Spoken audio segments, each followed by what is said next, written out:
Silahkan nanti dikerjakan, dibagi waktunya untuk exam chapter. Jadi nanti syarat Anda mengikuti UTS adalah wajib menyelesaikan exam chapter 1 sampai 10. Ya, ini sudah saya buka. Baik, di sini ada yang mau ditanyakan terkait dengan netakat? Mungkin ada yang belum mendaftar dan sebagainya atau kesulitan. Oke, kalau tidak ada, kita masuk ke apa namanya materi, ya masuk ke materi.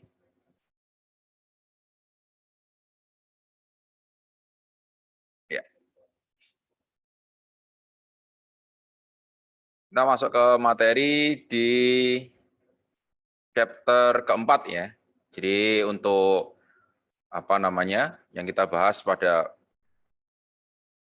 pertemuan kali ini adalah chapter 4 dan chapter 5. Chapter 4 terkait dengan physical layer.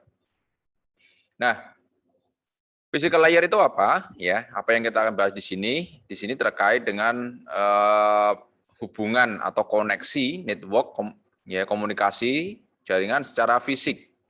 Ya.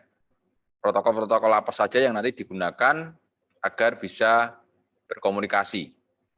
Nah, yang akan kita bahas di sini adalah yang terkait dengan pentingnya dan fungsi dari layar fisik, kemudian karakteristik dari layar fisik, kemudian identifikasi karakteristik dari kabel tembaga, kemudian ada kabel UTP, bagaimana caranya, penggunaannya, kemudian terkait dengan kabel fiber optik, ya, kemudian dengan wireless media.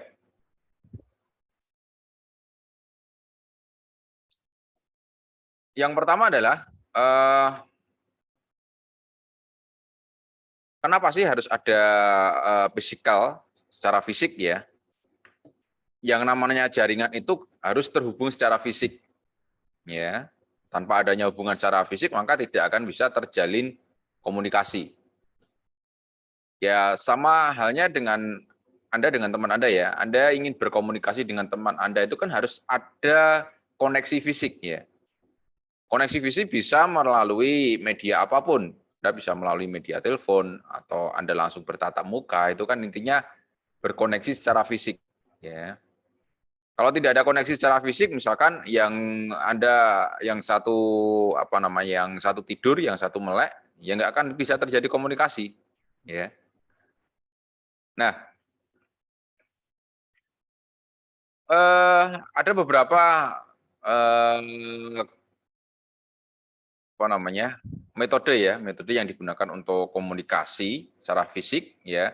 Yang pertama adalah menggunakan jelas media ya, media yang digunakan. Media yang digunakan itu ada dua macam, yang kabel maupun yang tanpa kabel.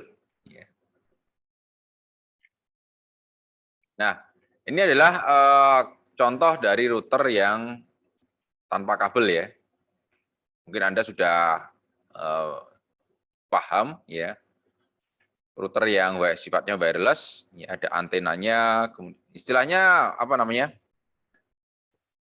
Modem WiFi. Nah, modem wireless atau wireless router dan sebagainya. Yang paling kita sering gunakan itu adalah WiFi modem ya.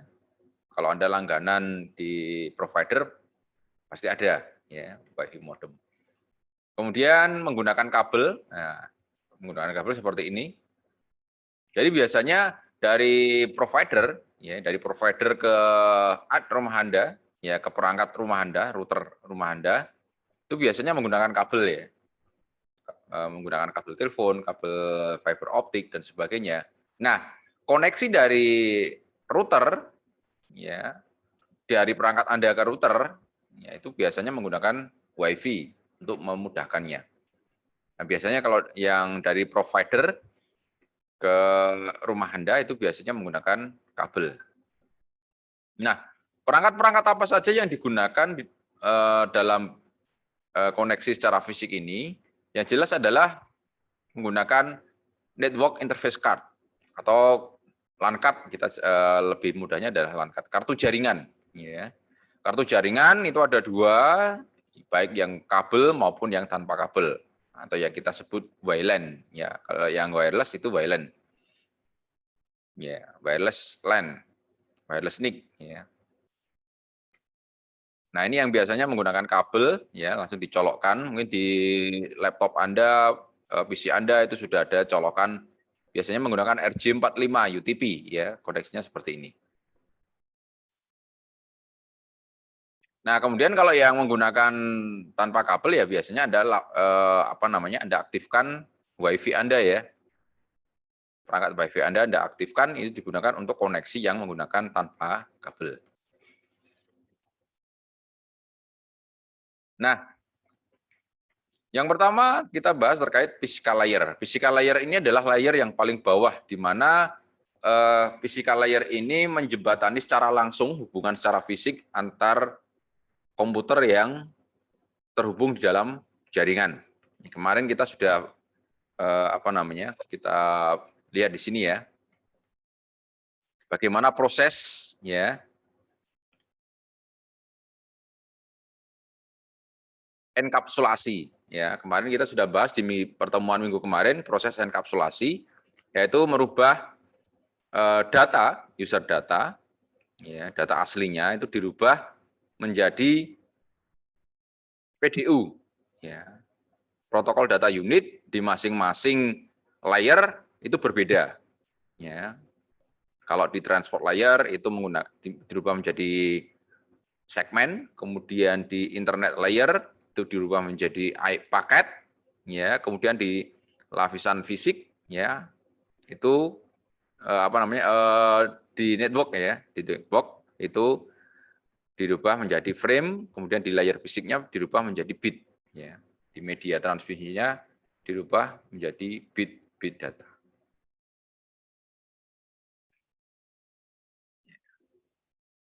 Nah,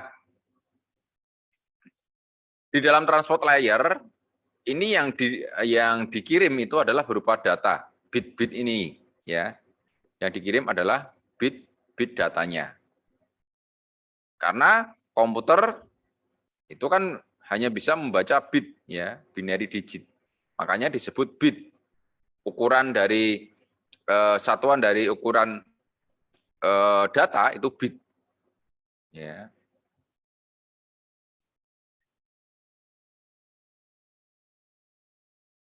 Nah, physical layer, ya, physical layer atau perangkat-perangkat yang digunakan untuk koneksi secara fisik di dalam jaringan ini ada standarisasinya, ya, wajib ada standarisasinya. Karena apa? Ya, tetap seperti yang kemarin kita jelaskan bahwa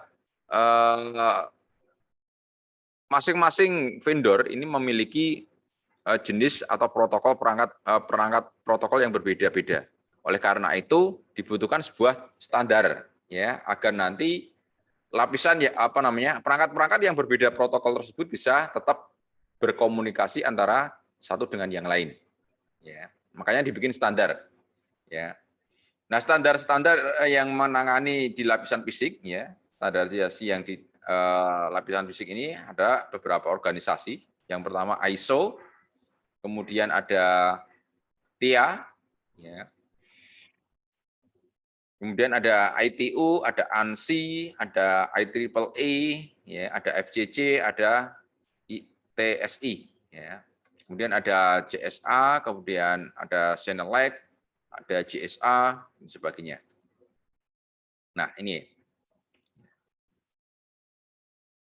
Jadi yang kita membahas di sini adalah layer-layer, ya, model layer yang menggunakan sistem ISO, ya, bukan yang TCP yang ada 4 itu. Yang kita butuhkan di sini adalah yang ISO, yang ada 7 layer. Jadi ada standarisasinya, ada ISO, ITA, TIA, IA, ITUT, ANSI, dan IEEE. Nah, komponen-komponen dari fisik, ya. Jadi physical layer ini memiliki 3 fungsi. Yang pertama adalah komponen fisik, ya, komponen secara fisik, kemudian encoding dan signaling. Yang pertama, komponen yang digunakan secara fisik itu contohnya tadi adalah NIC, ya. Kemudian ada interface, ada konektor, ya, kemudian ada kabel dan sebagainya. Ini adalah komponen-komponen fisik yang menjadi satu dengan physical layer, ya, yang tergabung dalam physical layer. Ada NIC, ada konektor, ada kabel material, kemudian kabel desain dan sebagainya. Ini termasuk dalam komponen fisik. Nah, yang kedua adalah proses encoding. Dalam layer fisik ini, ya, dalam layer fisik ini terjadi encoding, yaitu merubah yang dari sini tadi, ya, PDU-nya tadi, protokol data unitnya, ya.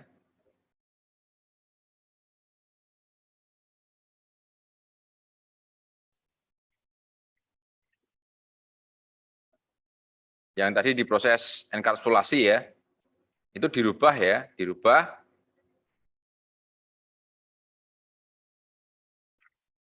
yang tadi. Nah, ini dari frame, ya, yang berupa dari frame itu dirubah ke dalam bentuk bit, diproses encodingnya, ya, diproses encoding di sini. Jadi kalau kabel, ya, dia hanya mengirimkan sinyal listrik, ya, hanya mengirimkan sinyal listrik. Sinyal listriknya ya antara naik dan turun. Jadi kalau nilainya 0 maka dia akan turun, ya. Proses turun ini adalah nilai 0, kemudian proses naik ini adalah 1. Turun 0, 1 dan sebagainya, ya. Nah, model encoding ini, algoritma yang digunakan untuk encoding ini banyak sekali dalam komunikasi. Salah satu contohnya adalah Manchester encoding, ya, Manchester encoding. Manchester encoding ini proses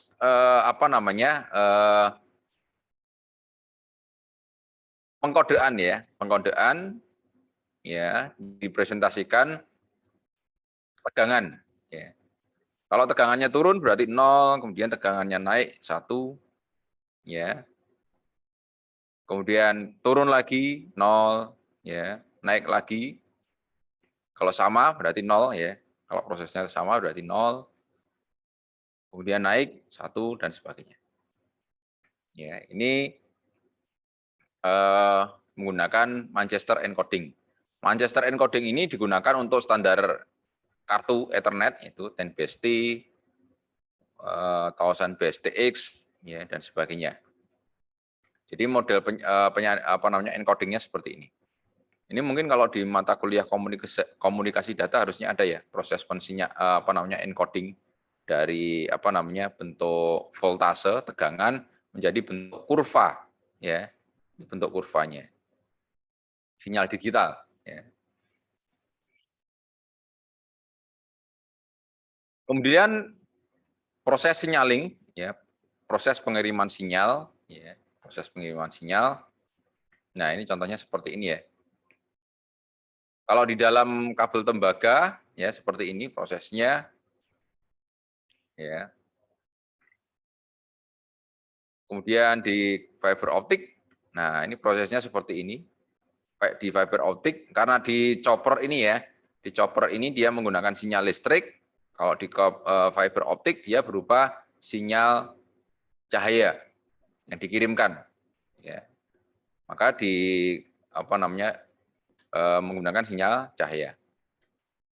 Nah, kalau yang wireless, ya, wireless ini tergantung, ya, kalau sinyal ada beberapa contoh, ya, ada sinyal digital, ada sinyal AM, FM, PM, ya.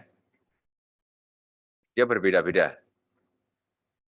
Tapi intinya sama, ya, ketika 0 dia akan turun, naik 1, kemudian 0 turun 1 dan sebagainya. Ini proses sinyal digital, ya. ya digital di wireless media. Kalau fiber optik dia menggunakan sinyal cahaya. Kalau yang di kabel itu sama, ya, hampir sama dengan yang ada di wireless media tadi ya. Nah, kemudian ada istilah bandwidth. Ya. Bandwidth itu apa sih? Ya. Rata-rata orang mengenal kecepatan. Bandwidth itu kecepatan. Iya. Wah, bandwidthmu cepat banget. Salah kaprah ya. Kalau kita bilang bandwidth itu kecepatan itu salah kaprah. Ya. Bandwidth itu adalah kapasitas ya. Kapasitas dari media, ya media yang digunakan tadi kabel, fiber optik, kemudian apa namanya yang tanpa kabel. Ya. Berapa sih lebar, berapa sih kapasitas dari media transmisi tersebut dalam membawa data? Contohnya ya kita bisa analogikan bahwa bandwidth ini seperti jalan, ya bandwidth ini seperti jalan. Ya, bandwidth ini seperti jalan. Nah, bandwidth ini memastikan bahwa data itu bisa berjalan, ya, berjalan berapa banyak sih, ya, ketika sekian detik berapa banyak sih data yang bisa lewat di situ. Nah, contohnya yang paling nyata adalah seperti prosesnya yang ada di jalan tol. Ya. Di jalan tol ini kira-kira dia bisa ditempati, ya, kapasitasnya itu berapa mobil, ya, dan berapa kecepatan mobil tersebut. Nah, kan beda ya, waktu yang digunakan, waktu tempuh yang digunakan di misalkan jalur lambat, ya, kemudian jalur cepat dengan jalan tol, itu kan berbeda-beda. Jalur lambat jelas di situ lebih lambat, ya, kecepatannya lebih lambat. Karena apa? Ya namanya jalur lambat, ya kecepatannya dibatasi. Karena apa? Pasti akan penuh, ya penuh. Makanya dia lambat. Kemudian jalur cepat ini jalur yang lebih besar daripada jalur lambat. Biasanya jalur lambat itu kan kecil, ya. Lebarnya tidak selebar di jalur cepat, ya. Kemudian jalan tol, nah jalan tol sudah bebas, ya. Jadi bandwidth ini adalah lebar jalur, ya lebar jalur dari media. Ya. Berapa sih kapasitas jalur tersebut? Nah, misalkan contohnya jalur ya, jalur di depan Amikom itu kan ada ring road itu ya. Itu misalkan ini kapasitasnya adalah memuat, misalkan digunakan untuk 4 mobil jejer. Ya, kapasitasnya 4 mobil jejer. Ya. Nah, 4 mobil yang jejer ini kan kalau dimasukkan ke jalur lambat kan nggak bisa. Ya. Nah, mungkin di jalur cepat hanya 1 mobil. Jalur lambat hanya 1 mobil. Tetapi jalur cepat itu bisa 4 mobil dalam waktu yang bersamaan, jejer. Ya. Nah, ini yang kita analogikan sebagai bandwidth. Jadi bandwidth itu bukan kecepatan ya. Banyak yang salah kaprah bahwa bandwidth itu istilahnya kecepatan. Ya. Jadi intinya bukan di kecepatannya, tapi berapa sih besarnya, ya besarnya apa namanya ukurannya yang bisa dilewati, ya dilewati. Misalkan dalam 1 detik jalur cepat itu bisa membawa 4 mobil, misalkan. Ya. Saking apa namanya jalurnya besar, ya. Jadi kalau jejer mobil jejer itu ada 4, ya 4 mobil jejer itu di jalur cepat, ya dengan kecepatannya sama, dipastikan bahwa kalau kecepatannya itu bisa maksimal ya maksimal misalkan 100 km per jam jejer bareng 4-4-nya. Ya, kalau di atas itu mungkin nanti mobil akan goyang kanan kiri bisa nabrak kanan kiri, nah itu. Ya. Jadi bandwidth di sini adalah apa namanya, lebar ya, lebar. Ya, lebar. Ukurannya ada di kbps, ya, kilobit, ya, kilobit per second. Kemudian ada megabit per second, ada gigabit per second. Ukurannya, ya. Ini ukuran besarnya data. Bukan kecepatan loh ya. Ya, bukan kecepatan. Wah, bandwidthmu cepat banget. Nah, itu salah itu. Salah. Ya.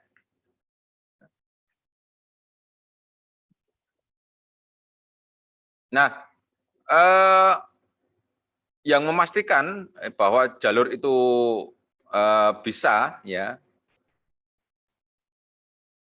kecepatannya istilahnya apa namanya bisa memuat banyak dan sebagainya tergantung dari jenis ini media tadi. Kabel jenisnya apa? Kabel itu nanti banyak ya. Kabel itu banyak jenisnya. Nah, masing-masing kabel itu mempunyai ukuran ya bandwidth yang berbeda-beda. Kemudian tergantung juga proses teknologi dari proses pensinyalan ya dan cara dari proses mendeteksi sinyal jaringan. Nah, ini ya, ini adalah ukuran bandwidth ya. Bit per second. Paling kecil adalah bit. Ya, ukuran besarnya data itu adalah bit. Ya, bit per second, kemudian kilobit, kemudian ada megabit, ada gigabit, ada terabit. Ini ukurannya. Nah, kadang ada yang begini ya, saya langganannya 2 Mbps, megabit per second. Tapi kenapa download saya kok cuma 100 kilobyte per second? Nah, ini biasanya yang di browser itu berbeda ya. Kalau di browser itu biasanya ukurannya adalah byte. 1 bit itu 1 byte itu 8 bit. Ya, diingat. Maka nanti Anda jangan bingung, loh ini kok ukuran bandwidth saya itu kan 1 Mbps. Tetapi kok waktu download cuma 100 MB. B-nya gede ya. Kalau byte itu B-nya besar. Ya. Byte itu B-nya besar. 1 byte ya, 1 byte ya. Jadi biasanya seperti ini sih ya. Kalau ditulis ya. Jadi 1 byte itu sama dengan 8 bit. Nah, misalkan kecepatannya 1 Mbps. Ingat ya, B-nya kecil. Kita analogikan, ya biasanya cuma sampai sini. Nah, ingat ya, ini berbeda. Ya, Mbps kecil dengan Kbps. Ya, ini biasanya 100.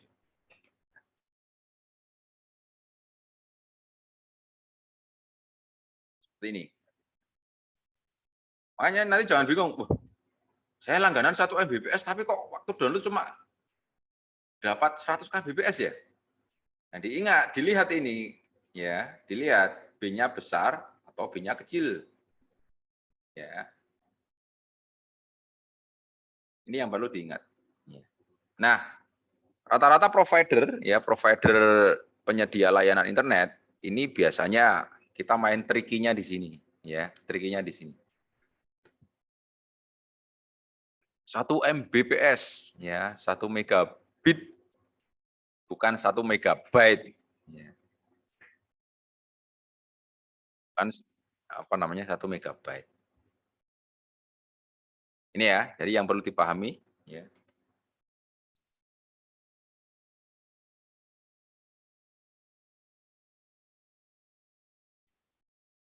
Nah, Nah, di dalam bandwidth ini ada beberapa komponen ya yang mempengaruhi dari kualitas bandwidth.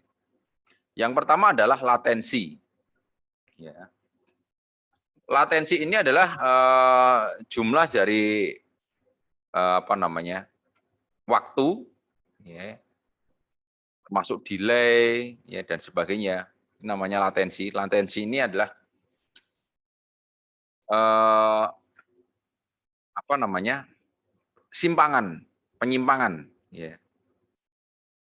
Contoh misalkan gini, kalau Anda apa namanya video call, ya video call menggunakan WA ya, itu kan biasanya ada latensi, ada delay, ya, ada delaynya. Ketika kita sudah ngomong, suaranya baru nongol di sana. Ya, makanya ketika menggunakan video call, menggunakan apa namanya calling ya melalui internet, biasanya ada delaynya. Beda kalau Anda menggunakan analog ya, menggunakan analog. Jadi ada delaynya. Jadi kalau Anda bicara dengan teman Anda lewat WA itu sebaiknya ada waktu tunggunya, ya, ada waktu tunggunya. Karena ada proses delay tersebut, ya. Ya ini tergantung dengan bandwidth-nya juga sih. Kalau bandwidth-nya lebar, besar, ya, delay-nya cuma sedikit, ya. Ya contohnya gini deh, jalan ya, jalan itu ya kalau dilalui, misalkan jalur cepat itu kalau dilalui dengan mobil-mobil kecil, stikar gitu, 4 jejer bareng cepat, ya kan, bus bus bus bus. Tapi kalau misalkan yang jejeran itu adalah bis yang ukurannya gede, ya pasti akan lebih lambat. Apalagi nanti tronton ya, truk tronton nih gede-gede itu, pasti akan lebih lambat lagi. Ya.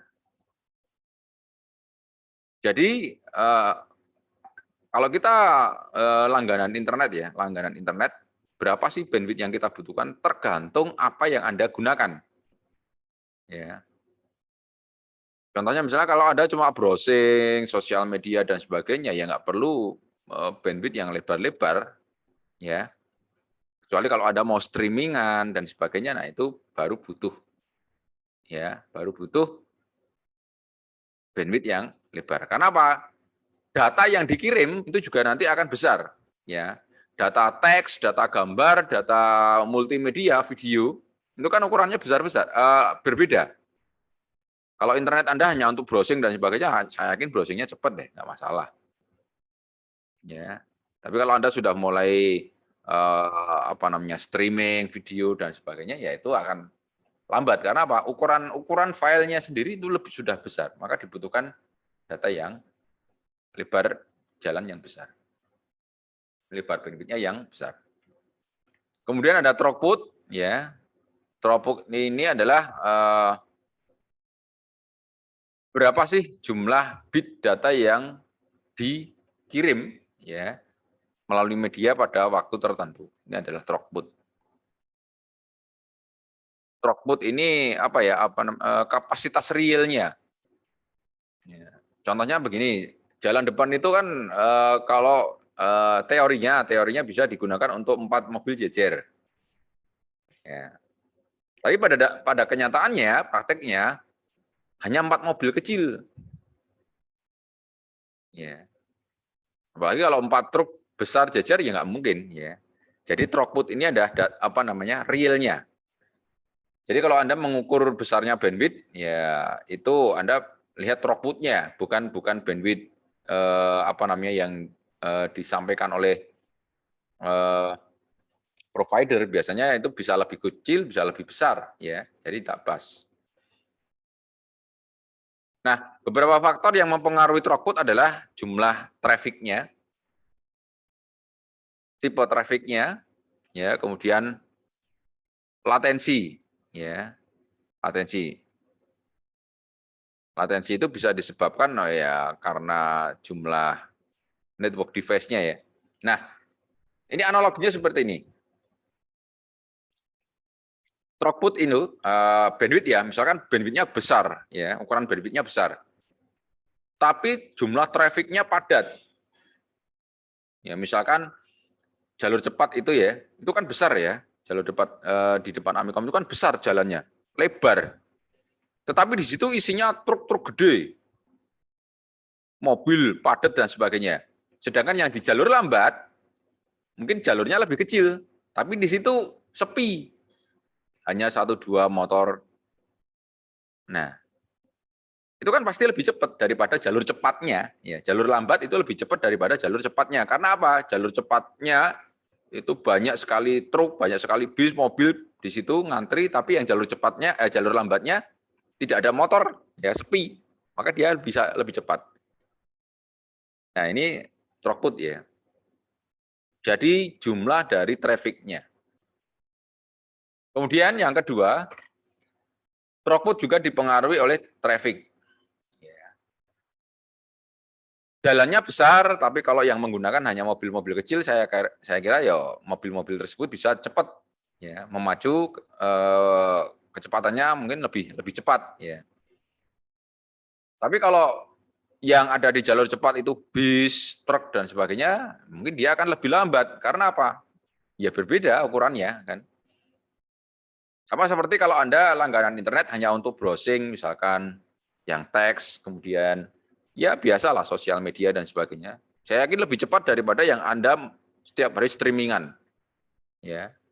Dengan jumlah bandwidth yang sama ya. Dengan jumlah lebar bandwidth yang sama. Ya.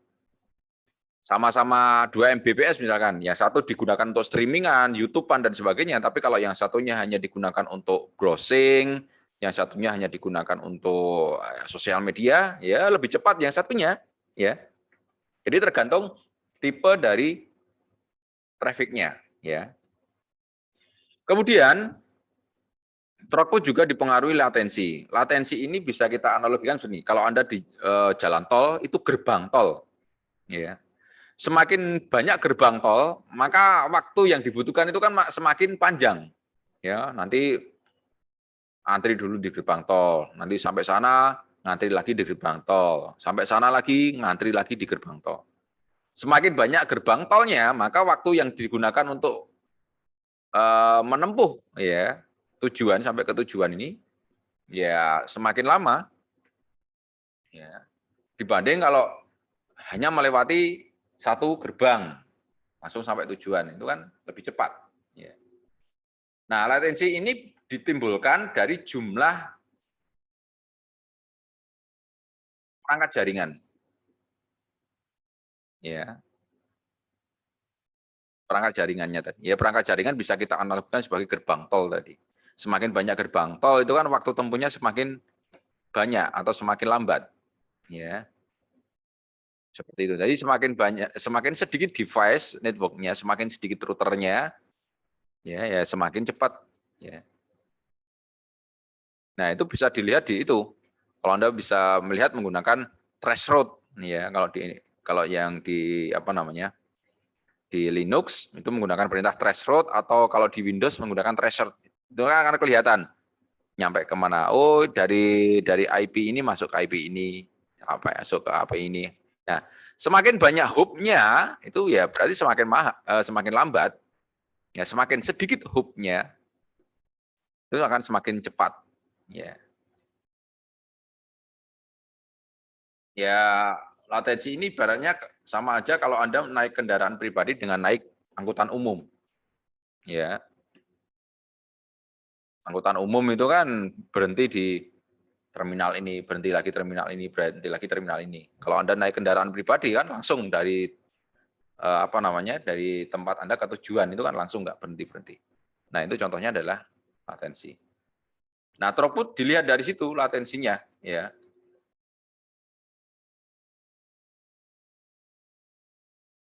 Sama-sama bandwidth-nya 2 Mbps, ya. Yang satu dari Anda misalkan dari tempat Anda langsung narik ke provider, ya, langsung menggunakan jalur khusus, ya akan berbeda throughput-nya dengan yang dari tempat Anda ke gateway kantor, ke gateway mana baru langsung ke provider. Nah, itu akan lebih lama.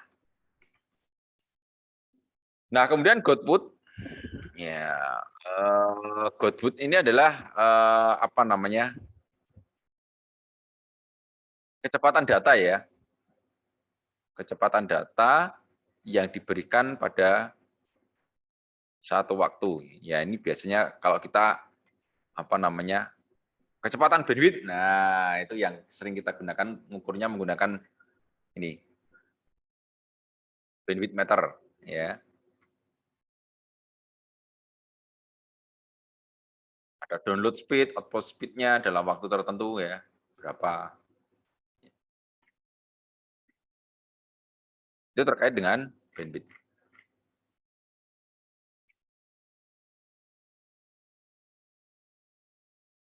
Nah, kemudian kita masuk ke pengkabelan ya.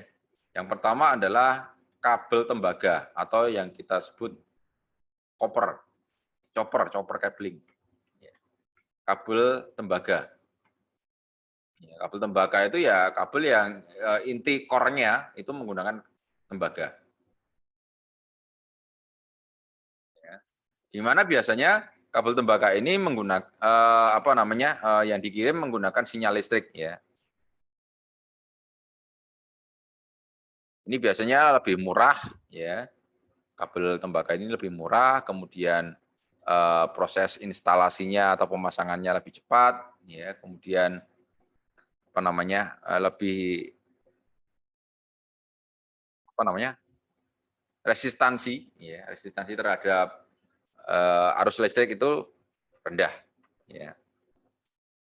Nah, kabel chopper atau kabel tembaga ini apa namanya, sangat dipengaruhi jarak dan interferensi sinyal ya. Semakin jauh jaraknya maka kualitasnya akan semakin menurun ya. Belum lagi nanti ada interferensinya. Data yang ditransmisikan atau yang dikirimkan di dalam kabel tembaga ini adalah pulsa listrik ya, sinyal listrik. Nah, sinyal listrik ini ya apa namanya,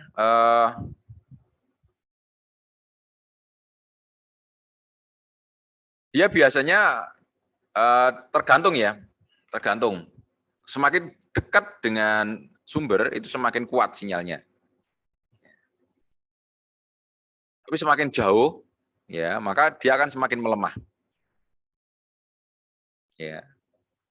Contohnya listrik di rumah yang dekat dengan tower PLN yang sambungannya gardu listrik misalkan ya. Yang dekat dengan gardu listrik itu biasanya lebih stabil daripada yang rumah yang letaknya lebih jauh dari gardu listrik.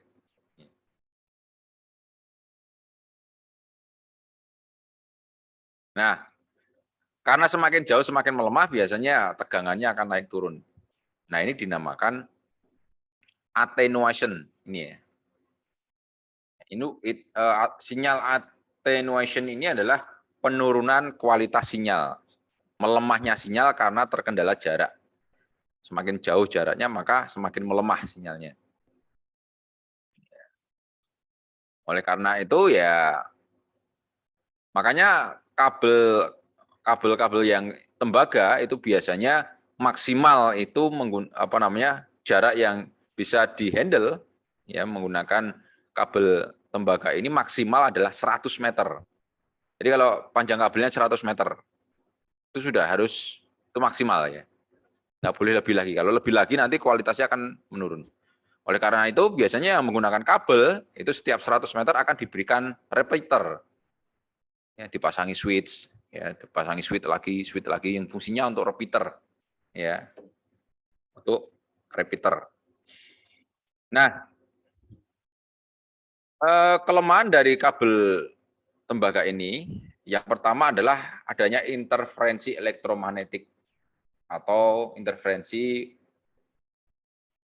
radio, frekuensi radio, ya, ya, elektromagnetik. Jadi sinyal yang melewati kabel tembaga itu biasanya apa namanya, kualitasnya jelek kalau di dekat sumber gelombang elektromagnetik atau sumber gelombang radio. Contohnya adalah motor listrik ya. Nah, yang paling gampang begini. Anda di rumah punya televisi kan. Televisi itu kan sinyalnya kabelnya menggunakan tembaga, kabel koaksial ya. Kabel tembaga koaksial yang paling mudah ditemui adalah kabel koaksial, kabel antena TV. Nah, itu kalau di dekatnya ya, di dekat kabelnya itu ada motor listrik. Ya, misalkan Anda menghidupkan hair dryer misalkan. Itu pasti nanti di dekat gambar yang ada di TV itu pasti akan terpengaruh. Ya, kacau itu ya. Gambarnya jadi kacau. Atau kalau Anda menggunakan walkie-talkie di depan televisi ya. Sebenarnya bukan televisinya, tapi kabel televisinya itu yang terpengaruh. Biasanya kalau dipencet gitu kayak getar itu gambarnya. Itu karena ada interferensi atau gangguan dari gelombang radio. Ya. Nah, ini sangat biasanya rumah-rumah yang dekat dengan stasiun radio, ya kemudian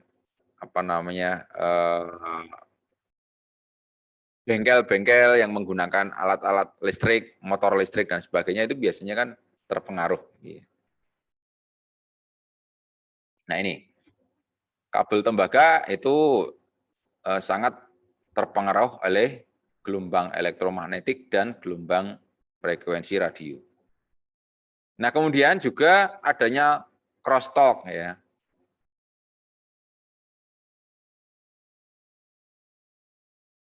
Nah, crosstalk ini adalah karena adanya gangguan elektromagnetik dan gangguan frekuensi radio tadi, itu mengakibatkan kita mendengar suara dari dari frekuensi yang menginterferensi tersebut, ya. Dari yang menginterferensi tersebut. Ya biasanya kalau di TV biasanya kan kadang siaran TV-nya terganggu dengan suara radio misalkan. Nah itu namanya crosstalk ya. Crosstalk.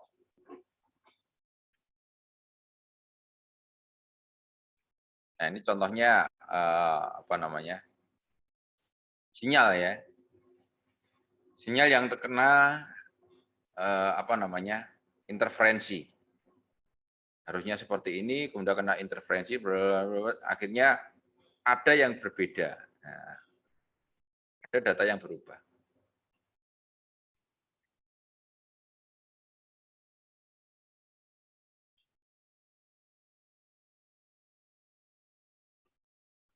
Nah, untuk mengatasi hal-hal tersebut, maka ada beberapa yang perlu rekomendasi yang harus digunakan. Yang pertama adalah memilih tipe atau kategori kabel yang sesuai dengan perangkat jaringan.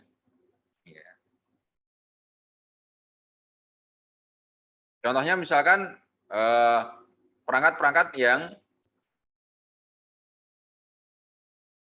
sudah support ke gigabit, ya kecepatannya bandwidth-nya sudah ke gigabit, ya dipilih kabel yang kategori atau tipenya dia sudah support ke gigabit.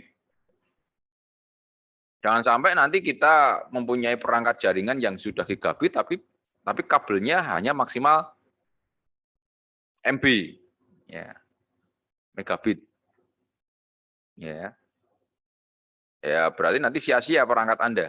Ya, jadi harus disesuaikan ya, harus disesuaikan antara media tersebut dengan kabelnya.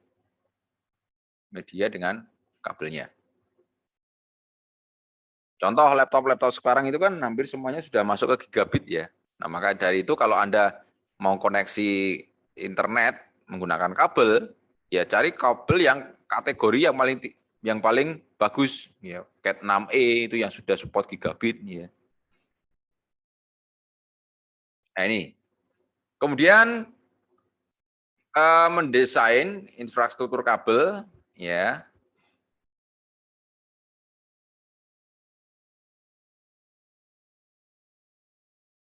didesain sedemikian rupa sehingga tidak ada proses interferensi. Misalkan kabelnya ya jangan didekatkan dengan perangkat-perangkat listrik, perangkat-perangkat motor listrik misalkan. Ya. Ditempatkan di tempat-tempat yang tidak mengandung yang bisa membahayakan, bisa menginterferensi. Itu tadi yang gelombang elektromagnetik ataupun yang gelombang radio. Kemudian menggunakan teknik cabling, ya, terkait dengan proses penanganan dan termination. Termination itu pengumpulan, ya, pengumpulan kabel menjadi satu. Ya biasanya kabel dikumpulkan di switch misalkan. Nah itu.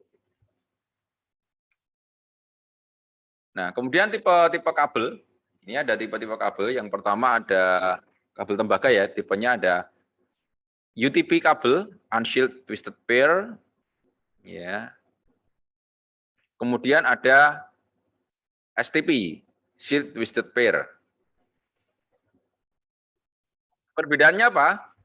Perbedaannya di sini ini, ya, kabel UTP. Kalau UTP ini nggak ada pengaman jaketnya, istilahnya nggak ada pelindungnya. Kalau yang STP ini ada pelindungnya. Ini tembaga ini. Yang digunakan tujuannya untuk apa sih? Ya untuk menghindari tadi interferensi, ya. Untuk menghindari interferensi, ya, supaya lebih bagus, ya, biar tidak gampang terinterferensi. Ya.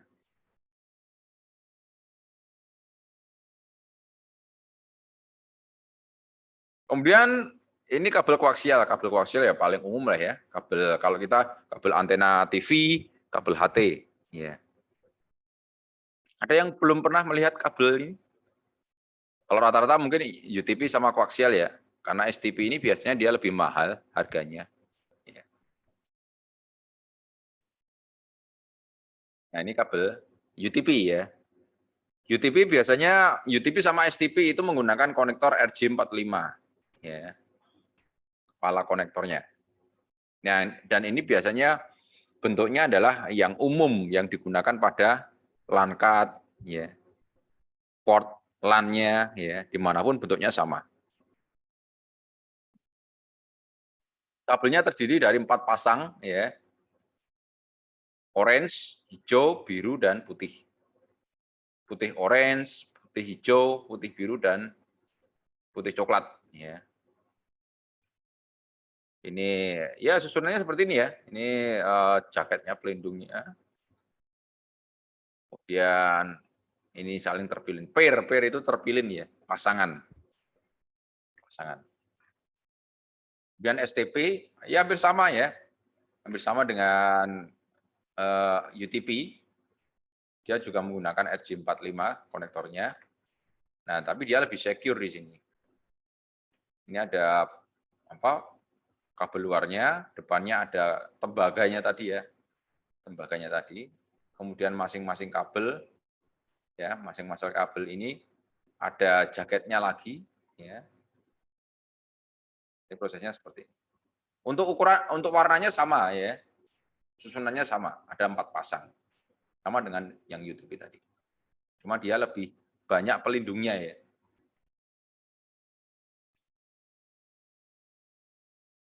Nah, kemudian kabel koaksial. Nah, kabel koaksial, kabel antena TV lah, ya, yang paling mudah TV. Ada yang belum pernah melihat? Ya. Kalau belum pernah melihat berarti Anda nggak punya TV di rumah. Konektornya ini ada BNC, kemudian ada N-type, ada F-type, ya. Koneksinya.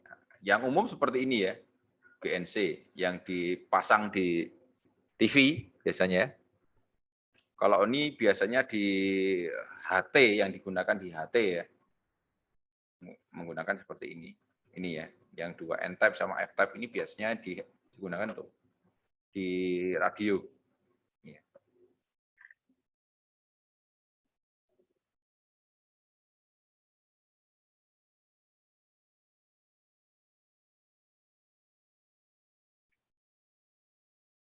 Nah, ini adalah proses kabling, ya. Proses kabling yang ada di UTP, ya. UTP sama STP sama aja sih ya.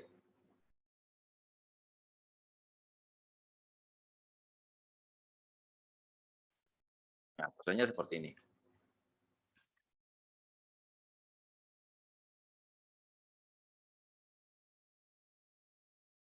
Oh, nanti ada ya prosesnya. Nanti ada videonya, nanti akan saya berikan linknya. Nanti silakan Anda lihat di Waskita.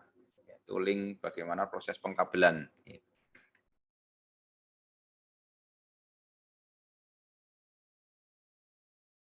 Nah, standarisasi cabling dan konektor di UTP ini ada beberapa. Yang pertama adalah tipe kabelnya, kemudian adalah panjang kabel, kemudian jenis konektor, ya, kemudian terminasi untuk kabel dan metode kabelnya. Yang pertama, UTP ini ada beberapa kategori ya. Yang pertama adalah kategori 3, ini yang awal. Ya, biasanya hanya digunakan untuk voice. Ya. Nah, kategori 3 ini biasanya digunakan untuk kabel telepon. Ya, kabel telepon.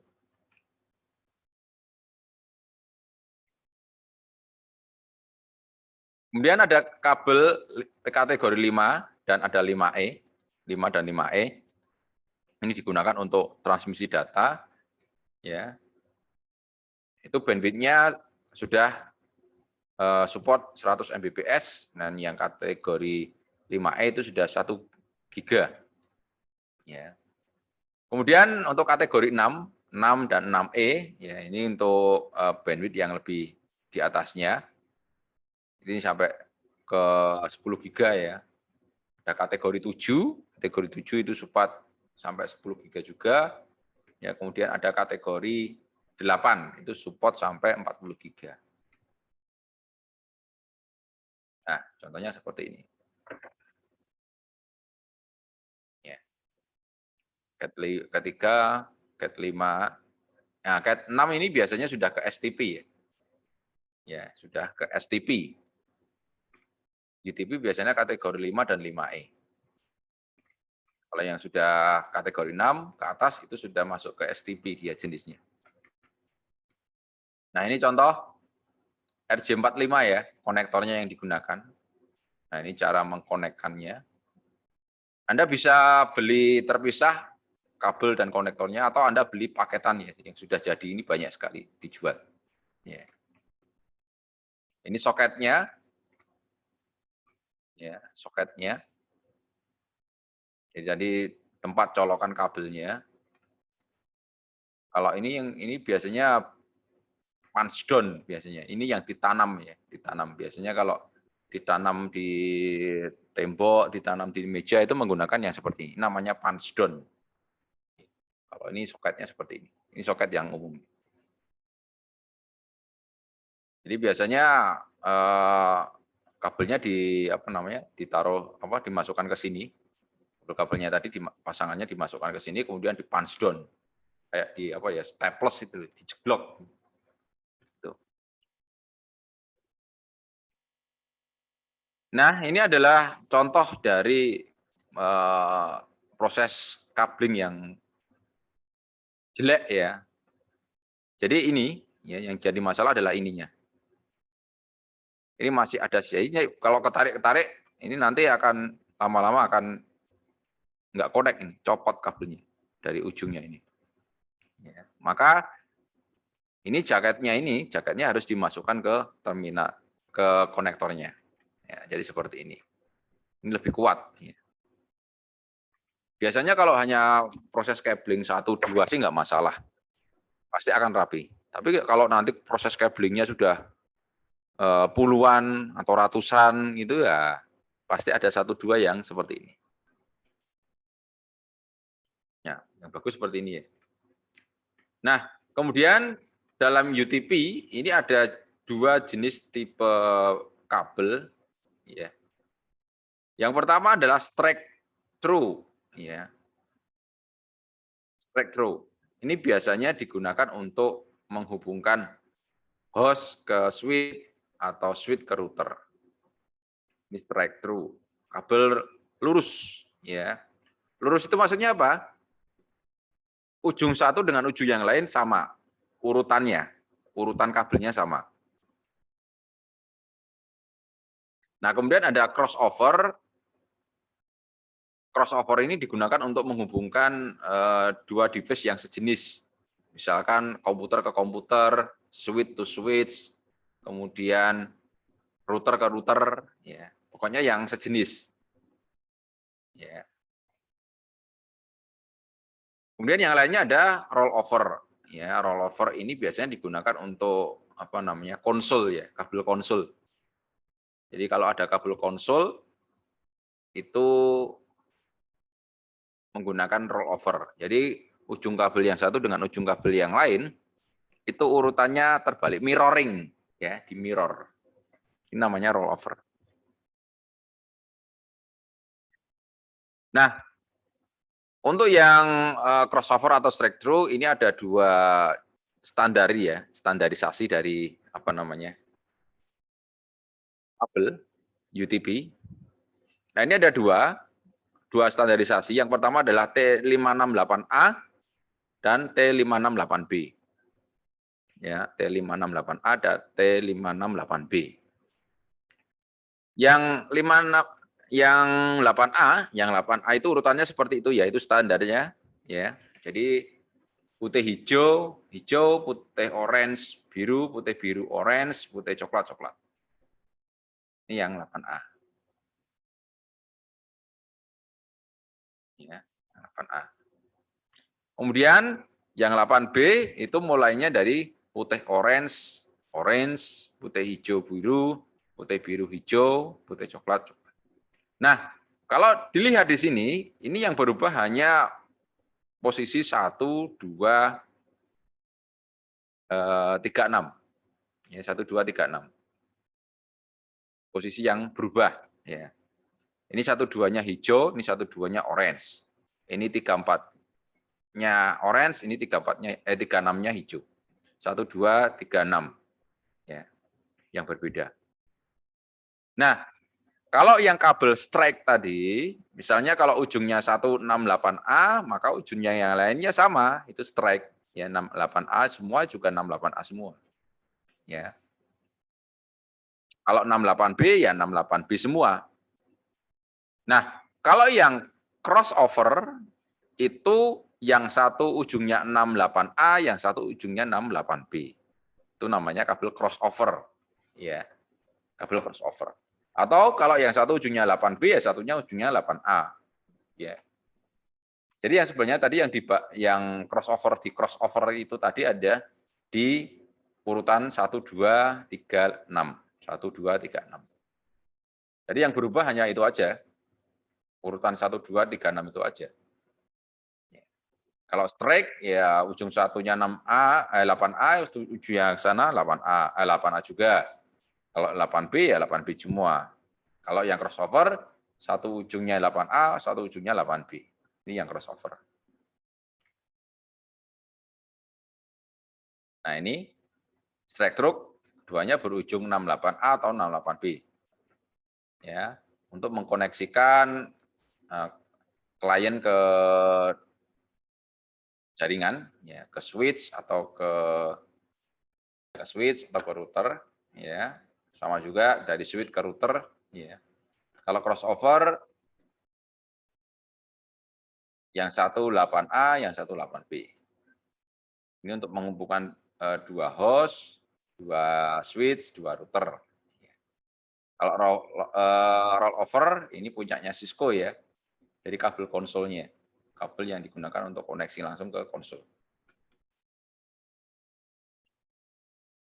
Nah, ini nanti ada aktivitas, nanti silakan ya bisa Anda gunakan latihan. Nah, kemudian ada kabel fiber optik juga, ya. Kabel fiber optik ini memang mahal ya, kabelnya mahal karena menggunakan serat fiber. Ini lebih kuat, ya, lebih kuat dari interferensi gelombang elektromagnetik maupun gelombang radio tadi. Ya.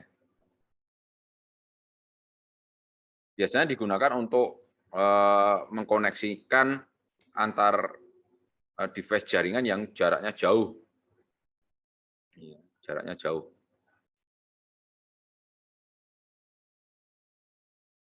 Kemudian bandwidth-nya juga lebih besar ya daripada kabel yang lainnya. Yang ditransmisikan berupa sinyal cahaya. Ya. Yang ditransmisikan di sini di kabel ini adalah sinyal cahaya. Nah, kemudian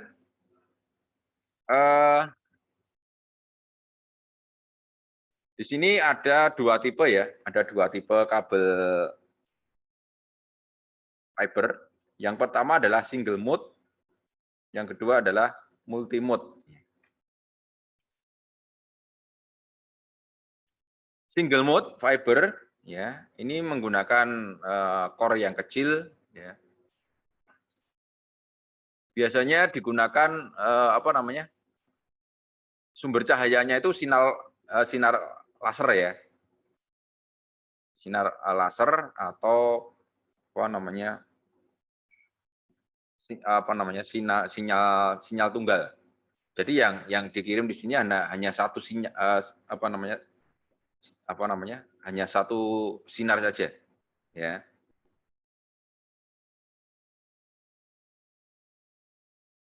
Nah, biasanya digunakan untuk menghubungkan ya jarak yang jauh bisa sampai ratusan kilometer ya. Biasanya digunakan untuk TV kabel ya, teleponi dan sebagainya. Nah, kalau yang multimode yang dikirimkan adalah beberapa cahaya, beberapa sinyal cahaya. Kalau yang single mode tadi kan hanya satu sinyal cahaya saja, tapi kalau yang multimode itu beberapa sinyal cahaya sekaligus. Ya.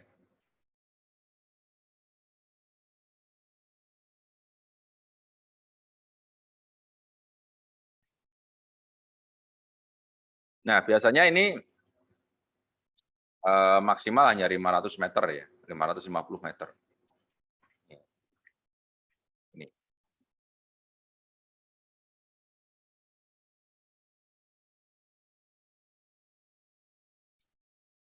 Nah, kemudian terkait dengan penggunaan ya, penggunaan fiber, kabel fiber.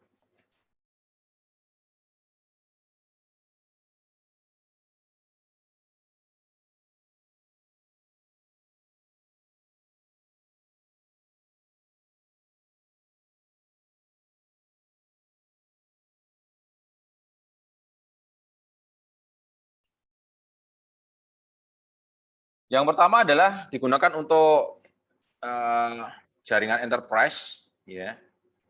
Biasanya digunakan untuk menghubungkan backbone jaringan utama. Seperti kemarin kasusnya Telkom itu kan yang kabel bawah laut, ya. Itu tergolong network enterprise network, ya. Yang kemarin katanya dimakan ikan hiu itu, ya. Digigit ikan hiu akhirnya down Indohome-nya. Ya. Kemudian ada fiber to home. Nah, ini biasanya digunakan untuk fiber. Nah, contohnya adalah IndiHome ya yang menggunakan fiber ya. Jadi dari ISP-nya, dari Telkomnya ke rumah Anda itu ada yang menggunakan fiber. Ya, kalau memang sudah ada jalurnya fiber, ada yang menggunakan kabel telepon. Ya. Ada yang menggunakan kabel telepon.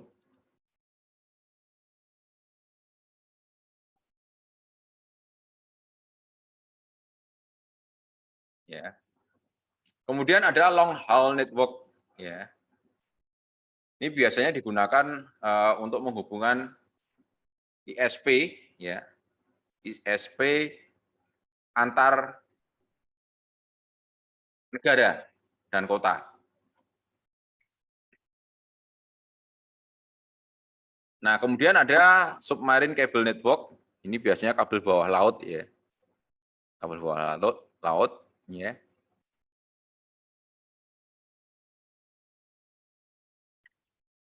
Konektornya, konektor dari kabel fiber. Ini yang pertama, ya, di sini ada tipe ST. Tipe ST. Ini apa namanya? Yang paling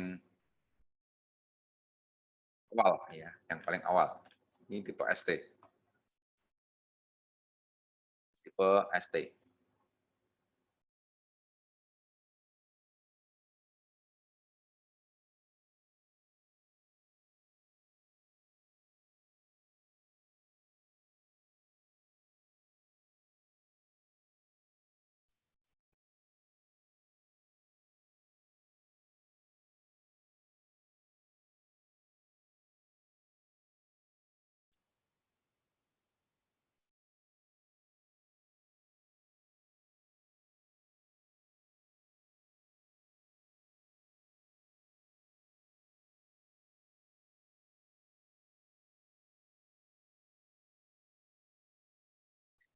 Kemudian yang selanjutnya ada tipe SC, ya, SC konektor.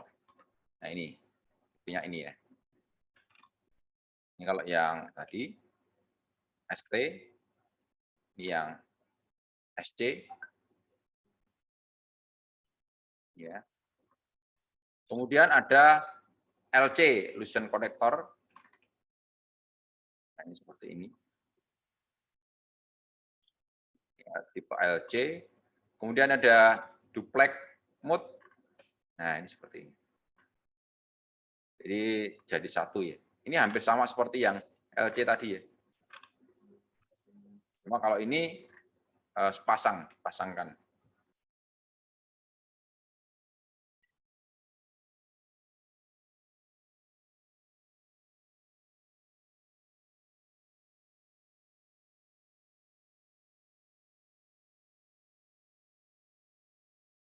Nah, kemudian ada patch cord ya. Patch cord ini digunakan untuk menghubungkan antar yang single mode dengan yang multi mode tadi.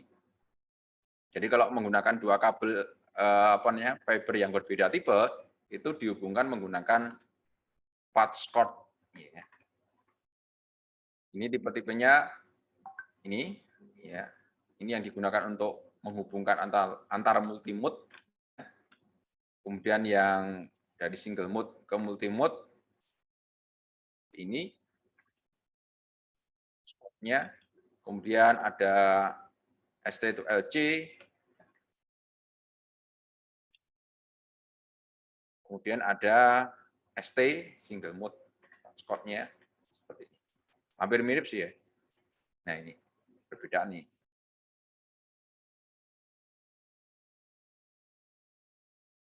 Jadi dua sisinya berbeda, dua ujungnya ya. Dua ujungnya berbeda. Ini kabel yang digunakan untuk menghubungkan ya.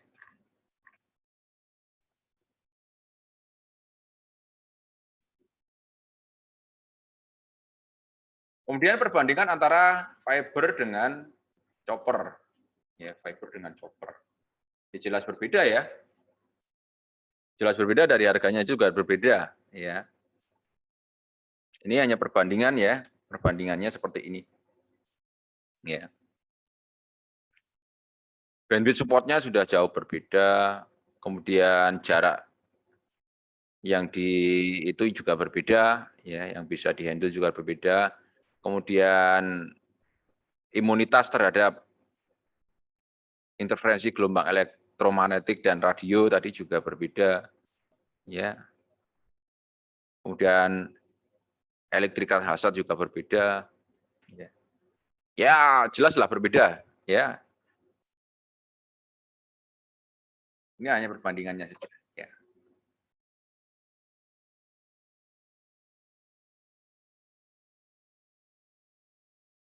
Nah, kemudian terkait dengan wireless media, tadi kan kita menghubungkan Komuter-komuter menggunakan apa? Jaring apa namanya? Kabel. Kalau sekarang kita menggunakan yang tanpa kabel. Nah, kenapa kita menggunakan wireless media wireless? Ya, yang jelas ini mudah ya digunakan ya. Ya, apa namanya? Tidak perlu kita harus narik-narik kabel, kita harus pasang dan sebagainya dan sebagainya. Kalau mau menggunakan WiFi kan ini tujuannya adalah digunakan untuk mobile, ya. Jaringan yang mobile, istilahnya apa? Jaringan yang sering bergerak. Ya. Jadi apa namanya, kliennya atau hostnya atau yes kliennya ya, ini tidak berada di dalam satu tempat. Ya, mobile bisa diakses kapanpun, dimanapun. Ya. Nah, wireless biasanya menggunakan gelombang radio maupun ya, gelombang microwave, ya, microwave. Nah, kelemahannya, ya beberapa kelemahan dari wireless. Yang pertama adalah coverage area. Jelas ya, coverage areanya terbatas, ya, terbatas. Makanya dari itu tergantung ini ya, tergantung dari perangkatnya. Kalau perangkatnya itu bagus, ya biasanya apa namanya? Biasanya dia akan mempunyai cakupan area yang tinggi atau yang luas. Ya. Biasanya perangkat-perangkat wireless itu ada harga, ada rupa. Ya. Semakin mahal, biasanya coverage areanya semakin bagus. Ya.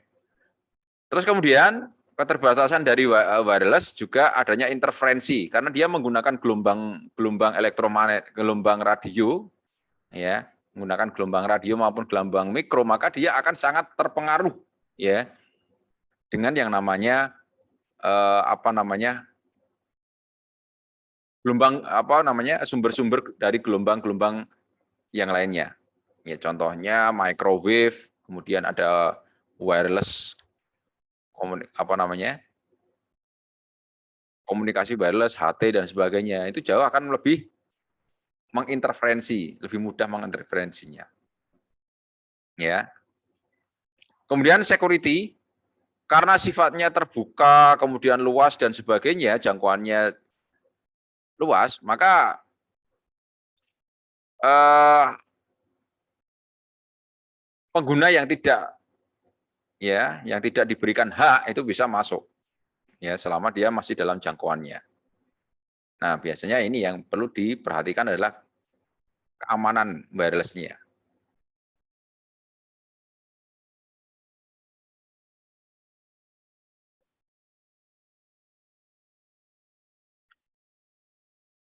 Nah, kemudian juga karena wireless ini sifatnya terbuka, ya. Ini hub duplex ya. Jadi wireless itu kan sifatnya hub duplex. Jadi dalam satu waktu hanya satu device yang bisa mengirim dan menerima. Ya. Oleh karena itu terbatas, ya, usernya terbatas. Kemudian tipe-tipe dari wireless media, ya. Nah, salah satu apa namanya yang dikeluarkan oleh IEEE ini merupakan standar ya, industri standar ya, organisasi standarisasi untuk perangkat-perangkat wireless ya, IEEE. Nah,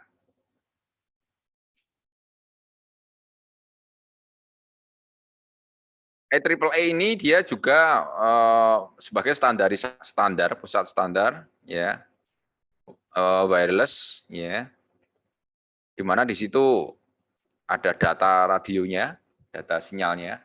sinyal radionya seperti apa, kemudian frekuensi dan powernya seperti apa, kemudian proses decodingnya dan antena desainnya itu diatur, ya, desain antena dan sebagainya diatur.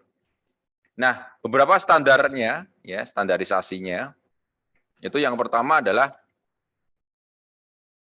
WiFi. Ya, WiFi itu adalah IEEE 802.11. Ya. Ini WiFi. Ya.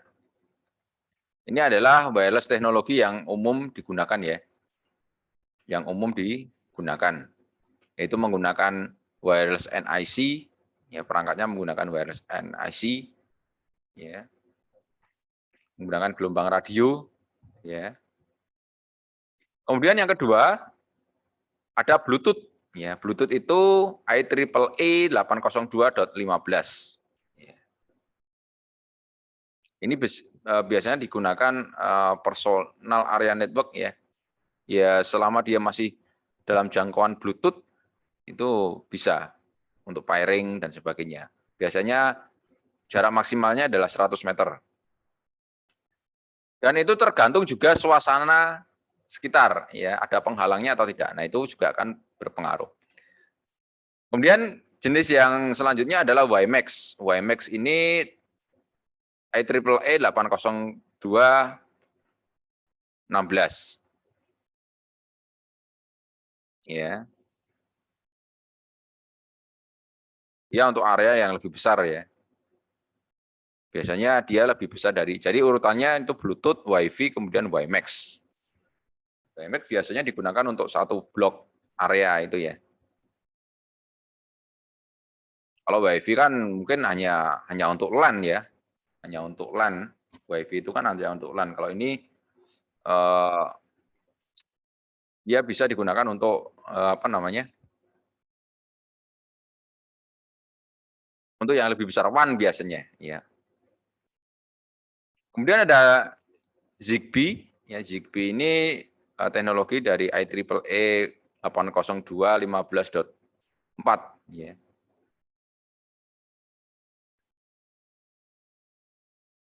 Ini biasanya digunakan dalam IoT, ya, industri IoT. Ya. Contohnya sekarang IoT kan sudah banyak ya, apa namanya dikontrol, lampu dikontrol dari internet dan sebagainya itu menggunakan teknologi Zigbee-nya ini. Nah, yang pertama adalah wireless LAN. Ya, wireless LAN ini ada dua perangkat yang harus Anda butuhkan. Ya. Yang pertama ada wireless access point. Ya.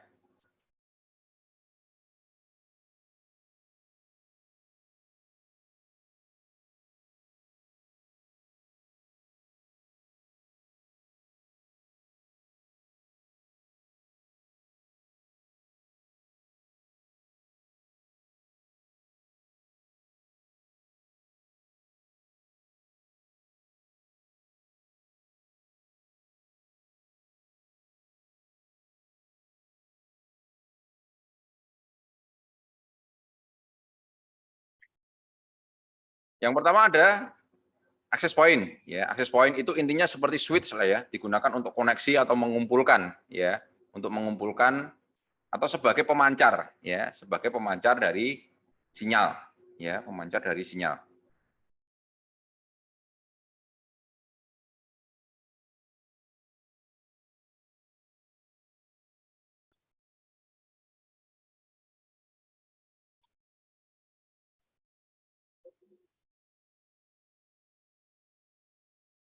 Ya.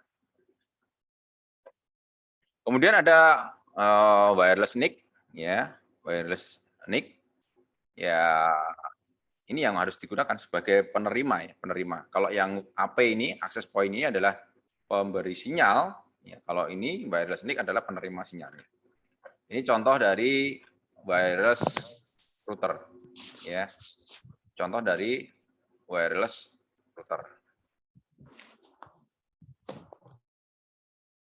Contoh dari wireless router. Oke, nanti silakan ini ya di lihat space-nya ya dan sebagainya. Oh ya, karena ini kebetulan kemungkinan untuk sistem number ini nanti kita bahas di pertemuan ke depan ya, karena waktunya mepet sekali, nanti akan saya singgung sedikit saja. Ya.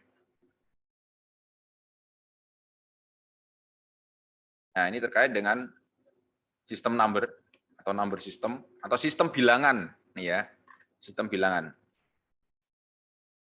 Kenapa ini wajib? Ya ini karena nanti akan digunakan di IP address ya, proses IP address ya, di proses IP address. Jadi IP address itu nanti dikonversi dari desimal ke biner.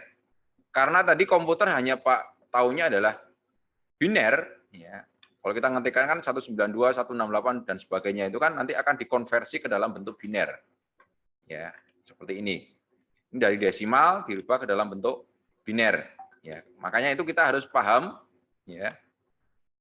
Harus paham tentang sistem bilangan. Sistem bilangan itu ada sistem bilangan biner, sistem bilangan desimal, sistem bilangan oktal, dan sistem bilangan heksadesimal. Jadi ada 4 sistem bilangan ya nanti yang akan kita bahas di sini. Yang pertama adalah ini ya biner. Bilangan biner hanya terdiri dari 0 dan 1. Ya, biner terdiri dari 2 digit ya, 2 digit angka 0 dan 1. Kalau yang desimal itu kan dari 0 sampai 9 ya, ada 10 digit, makanya dikatakan desimal. Ya. Nah, ini yang nanti akan kita gunakan di proses IP address, terutama di proses subnetting, ya, subnetting. Konversi dari bilangan biner ke desimal, ada yang belum paham, teman-teman? Kalau biner itu kan basis 2 ya, basis 2. Kalau dari desimal ke biner itu kan dibagi 2, sisanya 0 atau 1. Ya. Nanti jelasnya minggu depan ya, kita akan proses ya. Seperti apa sih ya? Kita lihat sedikit videonya.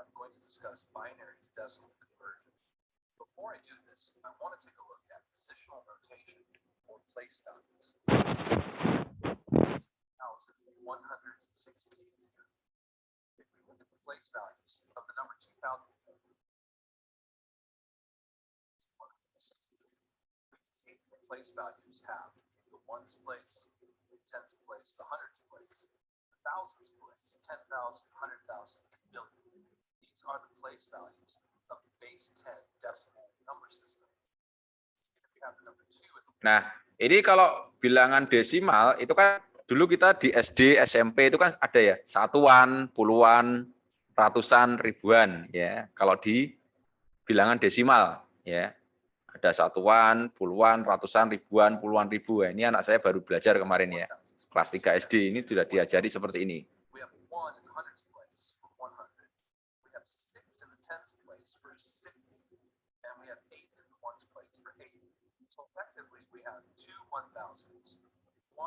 Nah, ini cara menjumlahnya makanya 2168. Ya. Ini kita sudah pernah ya. Jadi Anda sudah paham.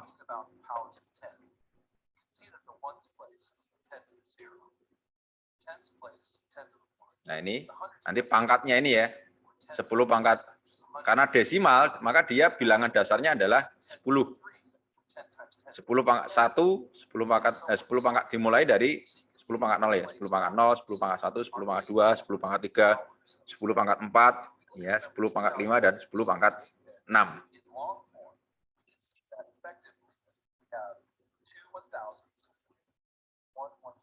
Ini.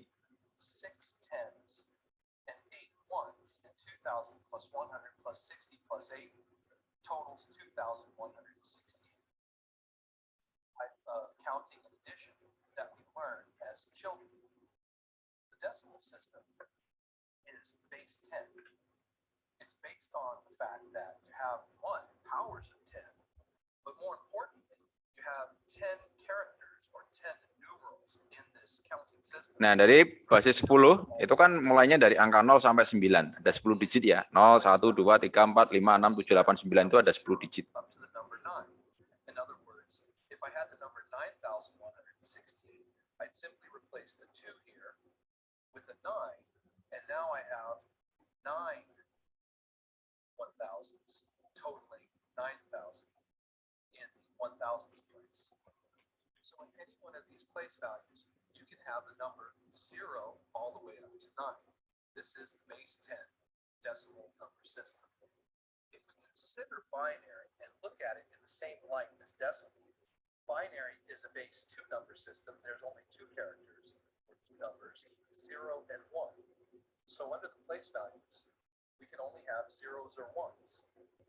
The place values go from 1, which is 2 to the 0, to 2 to the 1, 4, 2 to the 2, 8, 2 to the 3, or 2 times 2 times 2 is 8.